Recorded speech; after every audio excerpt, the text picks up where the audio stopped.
Matthew Henry's Commentary on the Whole Bible. An exposition, with practical observations, of the book of the prophet Isaiah. Chapter 13. Hitherto the prophecies of this book related only to Judah and Israel, and Jerusalem especially, but now the prophet begins to look abroad, and to read the doom of divers of the neighboring states and kingdoms, for he that is king of saints is also king of nations, and rules in the affairs of the children of men as well as in those of his own children. But the nations to whom these prophecies do relate were all such as the people of God were in some way or other conversant and concerned with, such as had been kind or unkind to Israel, and accordingly God would deal with them, either in favor or in wrath, for the Lord's portion is his people, and to them he has an eye in all the dispensations of his providence concerning those about them. Deuteronomy 32 verses 8 and 9. The threatenings we find here against Babylon, Moab, Damascus, Egypt, Tyre, etc., were intended for comfort to those in Israel that feared God, but were terrified and oppressed by those potent neighbors, and for alarm to those among them that were wicked. If God would thus severely reckon with those for their sins that knew him not, and made no profession of his name, how severe would he be with those that were called by his name, and yet lived in rebellion against him? And perhaps the directing of particular prophecies to the neighboring nations might invite some of those nations to the reading of the Jews' Bible, and so they might be brought to their religion. This chapter, and that which follows, contain what God had to say to Babylon and Babylon's king, who were at present little known to Israel, but would in process of time become a greater enemy to them than any other had been, for which God would at last reckon with them. In this chapter we have 1. A general rendezvous of the forces that were to be employed against Babylon, verses 1 to 5. 2. The dreadfully bloody work that those forces should make in Babylon, verses 6 to 18. 3. The utter ruin and desolation of Babylon, which this should end in, verses 19 to 22. Isaiah 13 verses 1 to 5. The general title of this book was, The Vision of Isaiah the son of Amoz, chapter 1 verse 1. Here we have that which Isaiah saw, which was represented to his mind as clearly and fully as if he had seen it with his bodily eyes, but the particular inscription of this sermon is the burden of Babylon. 1. It is a burden, a lesson they were to learn, so some understand it, but they would be loath to learn it, and it would be a burden to their memories, or a load which should lie heavily upon them, and under which they should sink. Those that will not make the word of God their rest, chapter 28 verse 12, Jeremiah 6 verse 16, shall find it made a burden to them. 2. It is the burden of Babylon or Babel, which at this time was a dependent upon the Assyrian monarchy, the metropolis of which was Nineveh, but soon after revolted from it and became a monarchy of itself, and a very potent one, in Nebuchadnezzar. This prophet afterwards foretold the captivity of the Jews in Babylon, chapter 39 verse 6. Here he foretells the reprisals God would make upon Babylon for the wrongs done to his people. In these verses a summons is given to those powerful and warlike nations whom God would make us of as the instruments of his wrath for the destruction of Babylon. He afterwards names them, verse 17, the Medes, who, in conjunction with the Persians, under the command of Darius and Cyrus, were the ruin of the Babylonian monarchy. 1. The place doomed to destruction is Babylon. It is here called the gates of the nobles, verse 2, because of the abundance of noblemen's houses that were in it, stately ones and richly furnished, which would invite the enemy to come, in hopes of a rich booty. The gates of nobles were strong and well guarded, and yet they would be no fence against those who came with commission to execute God's judgments. Before his power and wrath palaces are no more than cottages. Nor is it only the gates of the nobles, but the whole land, that is doomed to destruction, verse 5, for, though the nobles were the leaders in persecuting and oppressing God's people, yet the whole land concurred with them in it. 2. The persons brought together to lay Babylon waste are here called 1. God's sanctified ones, verse 3, designed for this service and set apart to it by the purpose and providence of God, disengaged from other projects, that they might wholly apply themselves to this, such as were qualified for that to which they were called, for what work God employs men and he does in some measure fit them for. It intimates likewise that in God's intention, though not in theirs, it was a holy war. They designed only the enlargement of their own empire, but God designed the release of his people and a type of the destruction of the New Testament Babylon. Cyrus, the person principally concerned, was justly called a sanctified one, for he was God's anointed, chapter 45 verse 1, and a figure of him that was to come.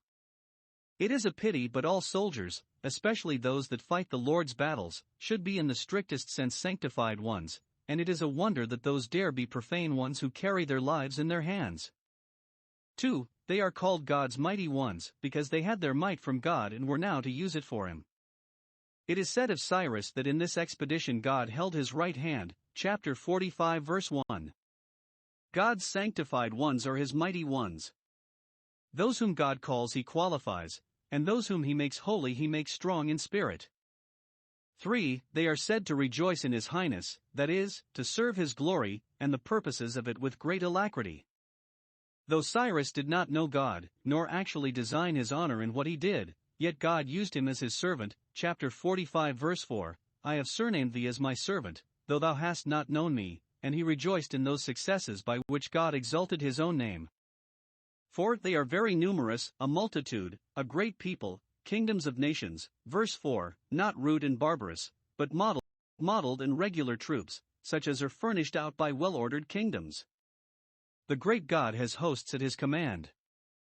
5. They are far-fetched, they come from a far country, from the end of heaven. The vast country of Assyria lay between Babylon and Persia. God can make those a scourge and ruin to his enemies that lie most remote from them, and therefore are least dreaded. 3. The summons given them is effectual, their obedience ready, and they make a very formidable appearance. A banner is lifted up upon the high mountain, verse 2. God's standard is set up, a flag of defiance hung out against Babylon. It is erected on high, where all may see it, whoever will may come and enlist themselves under it, and they shall be taken immediately into God's pay. Those that beat up for volunteers must exalt the voice in making proclamation, to encourage soldiers to come in. They must shake the hand, to beckon those at a distance, and to animate those that have enlisted themselves. And they shall not do this in vain. God has commanded and called those whom he designs to make use of, verse 3, and power goes along with his calls and commands, which cannot be resisted. He that makes men able to serve him can, when he pleases, make them willing to. It is the Lord of hosts that musters the host of the battle, verse 4. He raises them, brings them together, puts them in order, reviews them, has an exact account of them in his muster roll, sees that they be all in their respective posts, and gives them their necessary orders.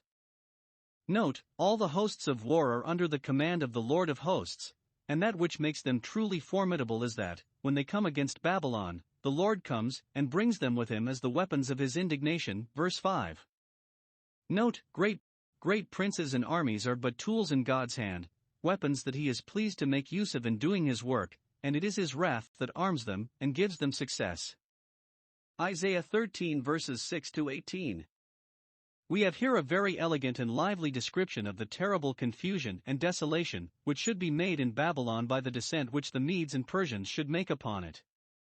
Those that were now secure and easy were bidden to howl and make sad lamentation, for 1. God was about to appear in wrath against them, and it is a fearful thing to fall into his hands. The day of the Lord is at hand, verse 6, a little day of judgment, when God will act as a just avenger of his own and his people's injured cause. And there are those who will have reason to tremble when that day is at hand. The day of the Lord cometh, verse 9.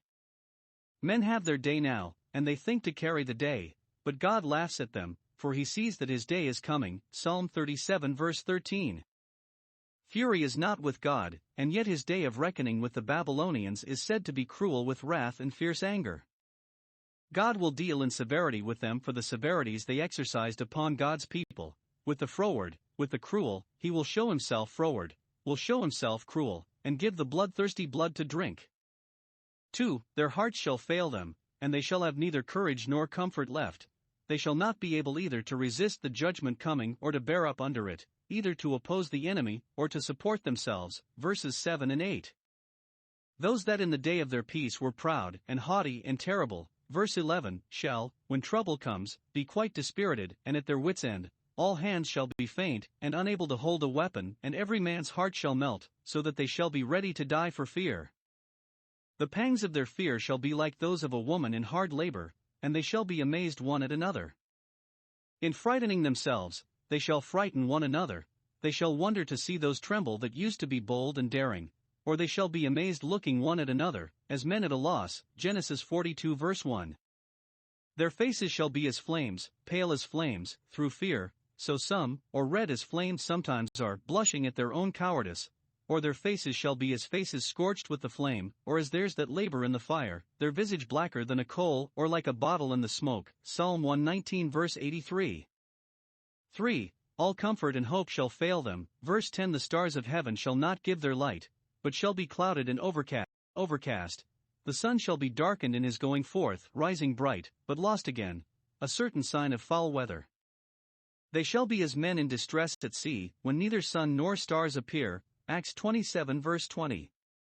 It shall be as dreadful a time with them as it would be with the earth, if all the heavenly luminaries were turned into darkness, a resemblance of the day of judgment, when the sun shall be turned into darkness. The heavens frowning thus is an indication of the displeasure of the God of heaven.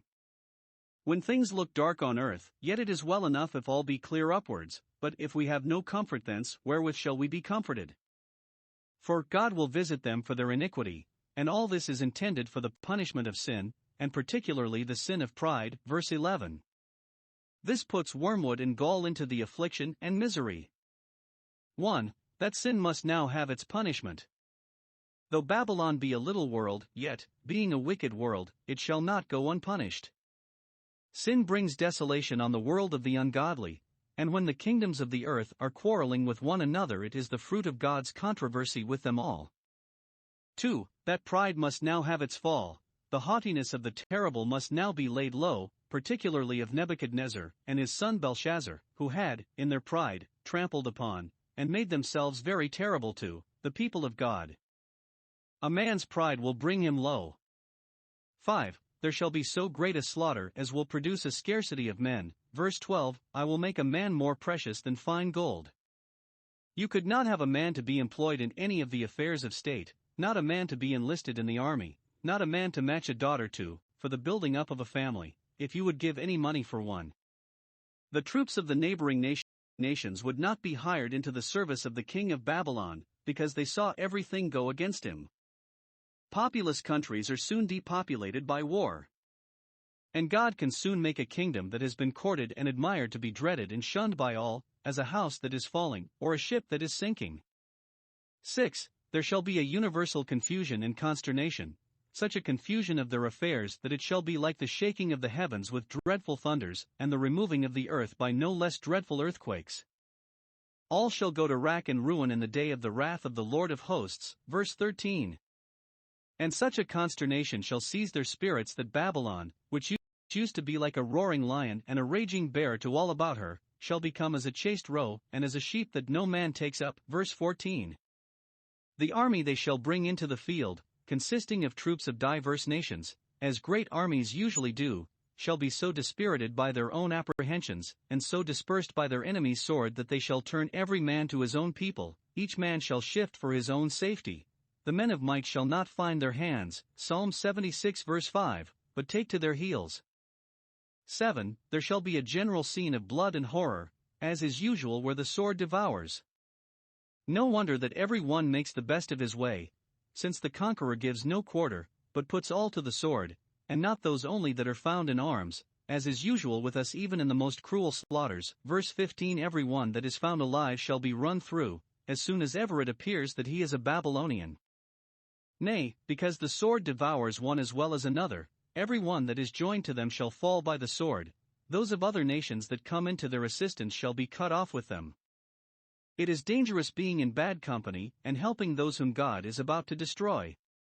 Those particularly that join themselves to Babylon must expect to share in her plagues. Revelation 18 verse 4. And, since the most sacred laws of nature, and of humanity itself, are silenced by the fury of war, though they cannot be cancelled, the conquerors shall, in the most barbarous brutish manner, dash the children to pieces, and ravish the wives. Jusque datum celery wickedness shall have free course. Verse 16. They had thus dealt with God's people. Lamentations 5 verse 11, and now they shall be paid in their own coin. Revelation 13 verse 10. It was particularly foretold, Psalm 137 verse 9, that the little ones of Babylon should be dashed against the stones. How cruel soever and unjust those were that did it, God was righteous who suffered it to be done, and to be done before their eyes, to their greater terror and vexation. It was just also that the houses which they had filled with the spoil of Israel should be spoiled and plundered. What is got by rapine is often lost in the same manner. 8. The enemy that God will send against them shall be inexorable, probably being by some provocation or other more than ordinarily exasperated against them, or in whatever way it may be brought about, God himself will stir up the Medes to use this severity with the Babylonians. He will not only serve his own purposes by their dispositions and designs, but will put it into their hearts to make this attempt upon Babylon, and suffer them to prosecute it with all this fury. God is not the author of sin, but he would not permit it if he did not know how to bring glory to himself out of it. These Medes, in conjunction with the Persians, shall make thorough work of it. 4. 1. They shall take no bribes, verse 17. All that men have they would give for their lives, but the Medes shall not regard silver, it is blood they thirst for, not gold, no man's riches shall with them be the ransom of his life. 2. They shall show no pity, verse 18. Not to the young men that are in the prime of their time they shall shoot them through with their bows, and then dash them to pieces.